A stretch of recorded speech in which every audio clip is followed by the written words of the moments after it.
Usap-usapan ngayon si dating Pangulong Duterte, lalo na at sa katutak na mga kaso ang isinampa sa kanya ng kanyang mga kalaban. Pero ang mga Duterte diehard supporters ipinakita ng PDP laban. Wow! Sa iba't ibang bahagi ng bansa, maging sa iba't ibang dako ng mundo na naglabasan para suportahan ang dating Pangulong Digong. Wow!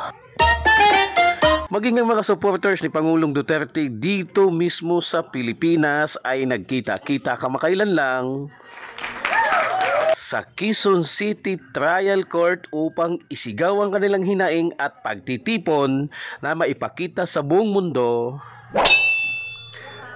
na patuloy ang kanilang pagsusuporta kay dating Pangulong Duterte.